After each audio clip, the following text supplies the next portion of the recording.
Hello? I have some notes that I need to refer to, so if I don't make eye contact with you, don't be offended. So before I get started, I just wanted to thank Mark and Thibaut and the rest of the Fruition team for having me here. I've been following Fruition Sciences since pretty much the beginning, although not with the sap flow, just as following the climate information. It's super interesting. I have to admit, though, that it's a little bit intimidating coming up here after all these smart people just spoke. Even though I've been following them for a long time, I find myself sometimes struggling to keep up. I am a Pinot Noir and Chardonnay winemaker, so my experience with the harvest of 2017 in Sonoma County, I also work in other places, was a bit different than some of the Cabernet people in the room. I was glad to see that at some point during the morning's proceedings that it was pointed out that the Pinot Noir, or the early variety experience, was quite different than the later variety experience. And my experience with the 2017 season certainly was not as dire as Rob's. Let me just, I'm not used to doing this PowerPoint thing, so hopefully I won't get too in the weeds with this. There we go. So my observations with the season are pretty much mirror what everybody else has said. A wet winter, high early season vigor, which I actually was sort of happy to see after all these years of drought. There was the mildew thing, which is obviously not a good thing. I did have some concern that the large canopies might be difficult to support later on. I'll talk a little bit more about that later. Then it got really hot, as we saw in June and July, which might not have been a bad thing. August was quite mild, and for early variety guys like me, like Pinot and Chardonnay guys, it was a godsend. We were all a little bit afraid of what might happen if it didn't cool off. And then, of course, the Labor Day heat wave. After seeing some of what was presented today and thinking a bit more when I was just sitting over there listening, it did feel like to me that the Labor Day heat wave turned it into two different harvests. And a lot of the Pinot and Chardonnay harvest came before the Labor Day weekend. So I think a lot of what I have to say might seem kind of contradictory to some of the stuff that was presented today. But anyway, I'm not making it up. It was true. So there's a picture of some happy vines. I think anybody that spent time in the vineyard this year saw a lot of this. As I mentioned before, I wasn't totally unhappy to see this happen. It was kind of a refreshing change from dealing with water and nutrient stress, which had been the case in the years of the drought. Plus, we're fairly good, I think, at dealing with high vigor situations. If you've got excess water, it's a little bit easier to combat vigor than to not have any water at all and have the vines need more. And this picture was from kind of early June, right before it got hot. And then it did get hot for quite a while.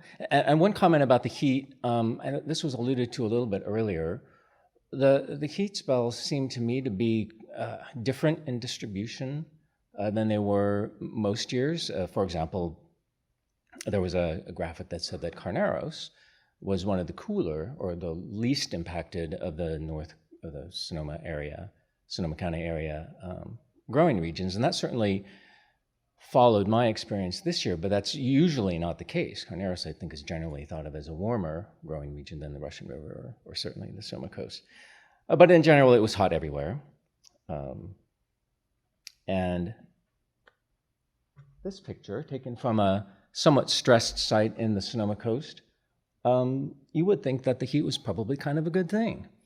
The canopies were in good shape. You can see the canes are browning off nicely. This is a Pinot Noir vineyard that it was probably right around the end of Veraison.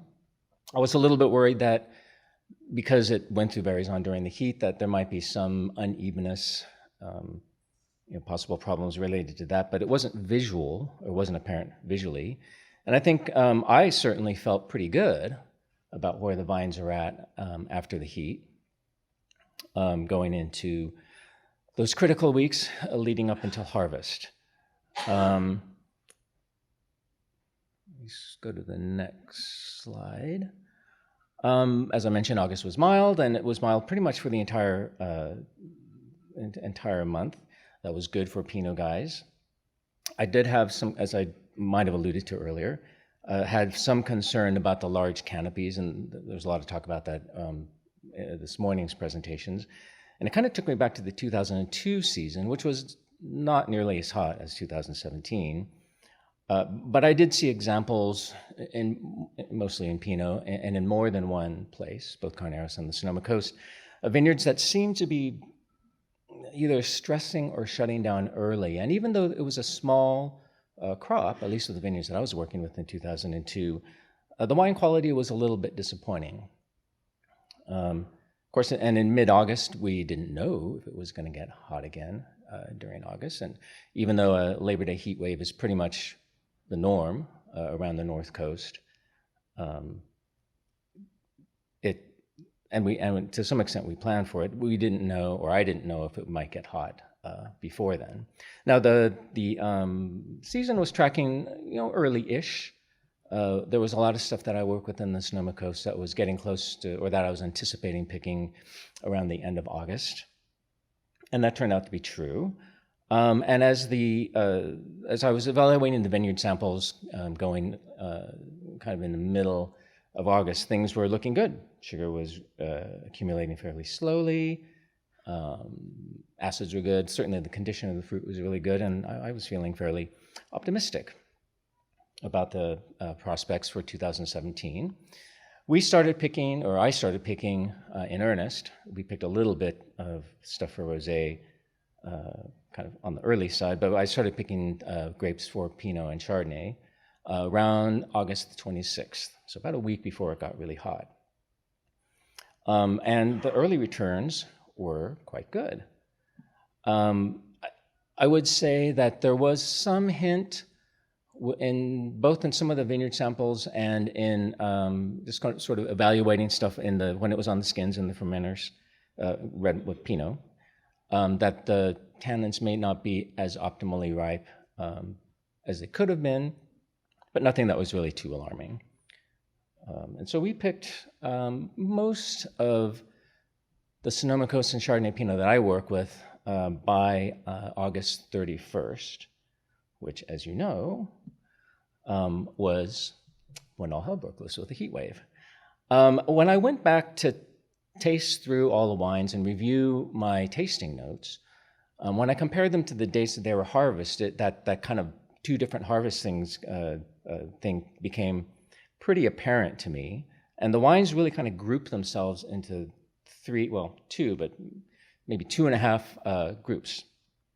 Everything that came in before the heat wave, which was mostly Pinot Noir and Chardonnay, mostly Sonoma Coast and Carneros, was quite good. I would say that there was no evidence of decoupling of sugar and color. The fruit was in really good condition. And with now that I go back and taste the wines after they've been in the cellar for a few months, they're quite promising. Maybe not quite as concentrated as the 2015 and 2016 wines, but generally good. The part of the harvest that I think was the most perplexing for me was the time right after the heat wave, and then kind of going maybe a week after that. So say around September the 3rd to the 10th or something like that. There were some vineyards that I worked with that were kind of close to being ready to pick, say around, 20 bricks or something like that, but were kind of needed another week to 10 days. Other vineyards that were a little bit further away, maybe I didn't have to think about them so much that I was planning on picking them later in September. But the impact in that week right after the heat wave was really kind of counterintuitive to me. Stuff that was pretty much ready to pick right before the heat, that for a variety of reasons we let sit, came through the heat surprisingly well, even to the extent that it didn't have much dehydration or raisiny flavors or super high bricks. And the flavors were good, color was good, and the quality was almost as good as if we had picked it before the heat. And you would think, well, fruit that was almost ready to pick was probably at its most vulnerable stage, prone to being shriveled up and things like that, but that was not the case.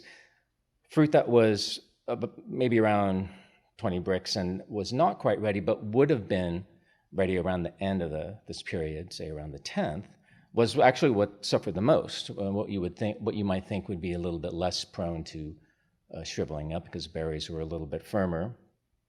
But it kind of had that classic high sugar, not quite there flavor, not quite as concentrated as you might hope. Perhaps, and there was some information presented earlier that suggested that it takes two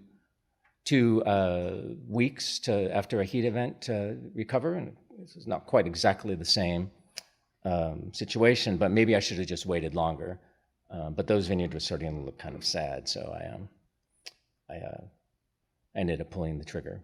Now, those wines, these kind of troubled wines that came in at high sugar, but maybe compromised in ripening, have improved some in the cellar. I would say the color is not as good, and as we are seeing a few times this morning, color is a good or can be a good proxy for quality. The flavors are not damaged that much. There's not really much in the way of raisiny flavors or dehydration, or kind of dehydration-related flavors. But there wasn't a whole lot of true ripening going on in that week, that I kind of waited before I picked in. But when we get to the later ripening vineyards, and there was a lot of non-Pinot Pinot Noir picked in this period, and just a few kind of late ripening Pinot vineyards. This is when the decoupling of sugar and color was the most evident to me. In almost every case, I ended up needing to wait a bit longer, maybe than I felt comfortable before picking. And again, the wines kind of fell into two camps, and I haven't totally sorted out exactly why it played out in this way. But in some cases, two cases, notably one Pinot Noir and one Cabernet vineyard that I work with, waiting for flavor ripeness kind of took me into the realm of shriveling and dehydration with kind of the expected compromises there. But in most cases, what compromised the fruit or the quality of the wine wasn't so much heat damage or dehydration or raisiny flavors. It was more kind of lack of concentration and sort of optimally ripe flavors. And in some cases, I waited a really long time. And that's sort of, that sounds very much like what Thibaut was talking about with this decoupling of sugar and color or sugar and secondary metabolites. And I don't know that waiting forever, they may never have gotten there. And also, actually, just say it as an aside, the sort of the 8 million pound gorilla in the room, which was the fires. Luckily, I didn't have to deal with that. All the fruit, I'm an early variety guy, so I know Eric is going to talk about that a little bit later, but I don't have much to say about the fires, at least not this year. I did back in 2008.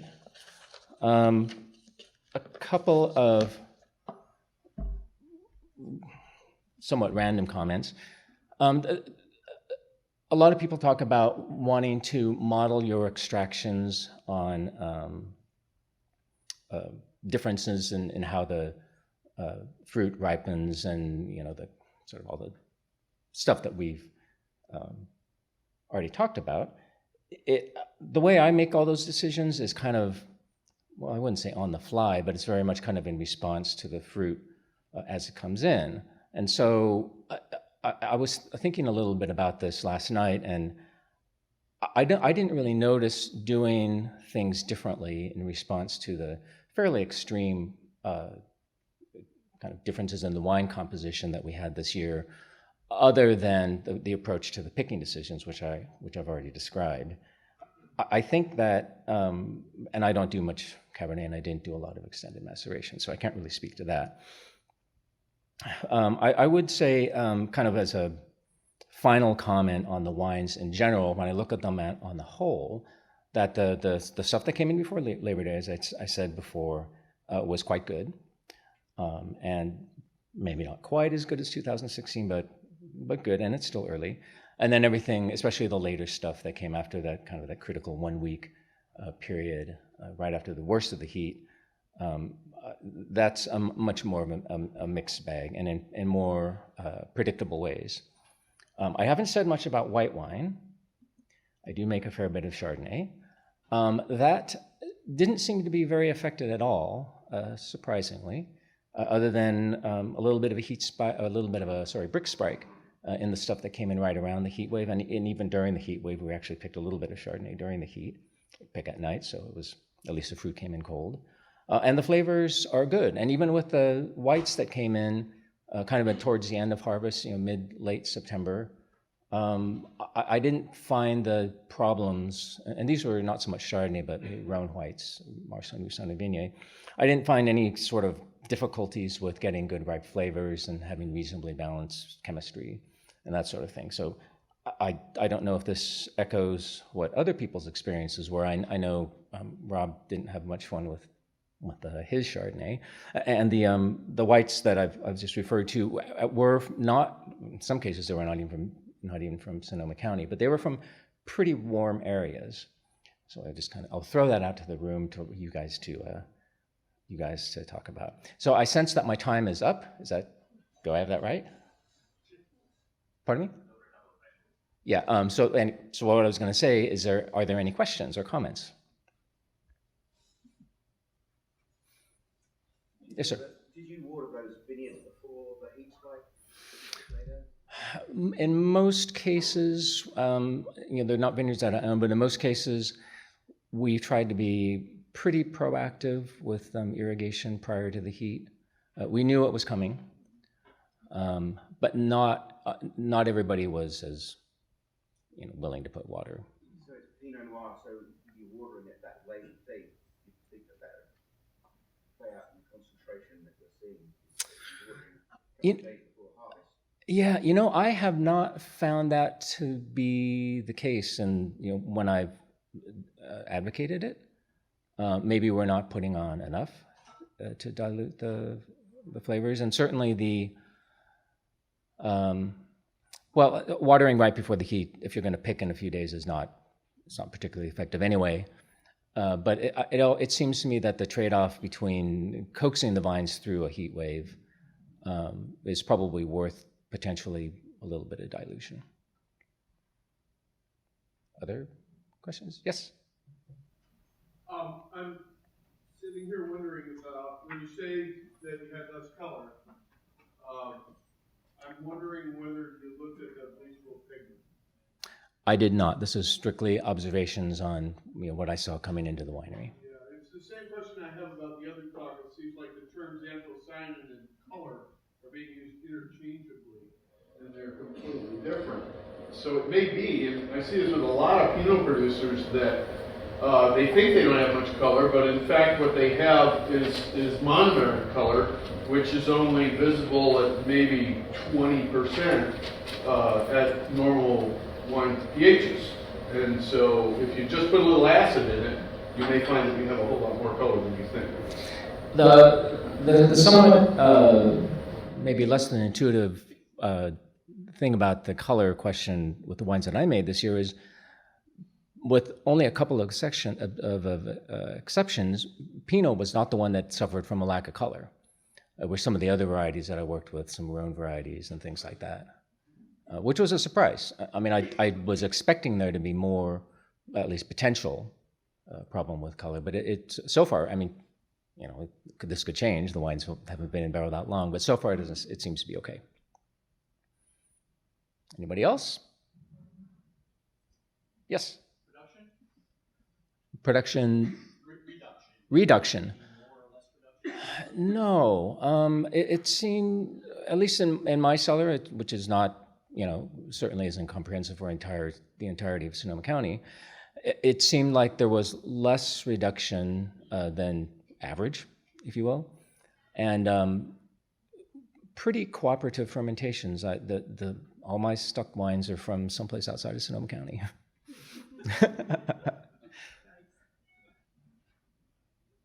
Anything else? Thank you very much.